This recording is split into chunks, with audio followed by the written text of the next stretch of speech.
Somebody asked a question about the angels. Do they still fall? The first time they fell. When they fell the first time. When Satan fell the first time. He convinced 1/3 of the angels to follow him. And they all went against the living God. They no longer desired his will. Let me ask you something. The Bible already says, Jesus answered himself and said, you're going to be like the angels, being neither male nor female in the end. Let me ask you something. Do you think you would fall after you're with him? You know what the answer is? The answer is you're answering that right now with your life. You are determining if you will fall or not, and no one who will fall will ever step foot in the kingdom. No one.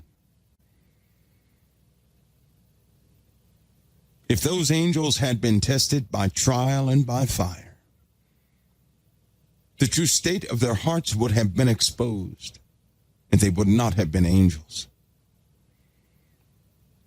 God has a whole new set of inhabitants of the kingdom, you. And you're giving your answer with your very life, with everything you go through. You're giving an answer. And at the end, you will have answered the most important question of anybody's life. Hope you guys keep that in mind. I hope you understand it. Because often people say, what is life for anyway? I just told you. And I hope that you can see it. I really see it.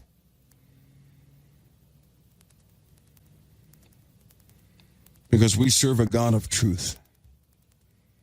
And he'll perform all things in truth. And we can only give that answer after we're truthfully worn out.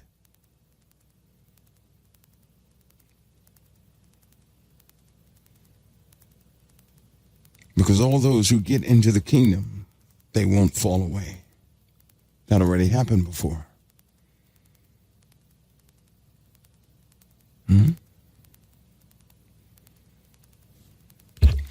Hope you guys see that. Hope you remember that. It's also the one thing Satan never wants you to know.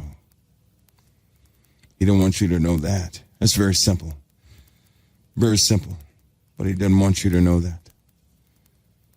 And I'll tell you something, if you can remember that, when you go back and read, you're going to see it over and over and over and over and over again. Israel, the whole country went through it. Each individual went through it. They were giving their answer the entire time. God already knew we were born into an iniquitous world. He knew our iniquity before we ever stepped foot on the earth, and he never looked away. Think about that. A God who knows all things. He heard the darkness of our hearts and of our minds. He saw perversion and everything else, and not once did he look away. But you know what he did? He sent a seal, Jesus Christ.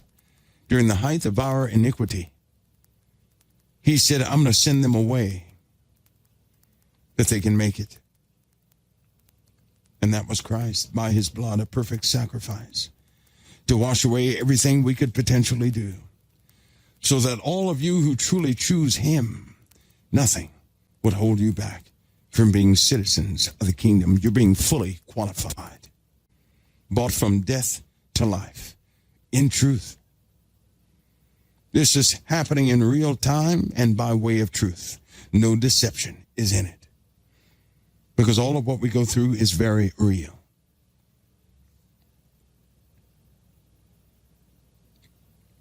Hope you know that. That's why fear has no placement with us. And people will understand that more and more as they ponder that question and look into the words of truth.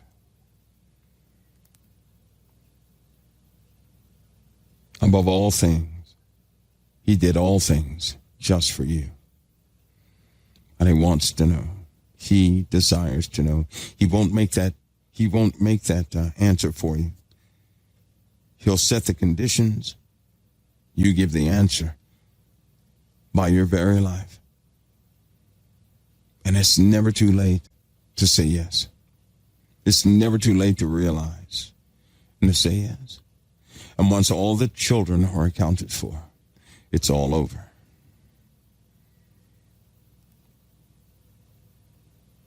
Be encouraged. Be encouraged. Consider yourselves blessed, all of you who are sick, and sickness will not cling to you. Give an answer, a truthful answer. Ponder it and give an answer, and see the salvation of the Lord.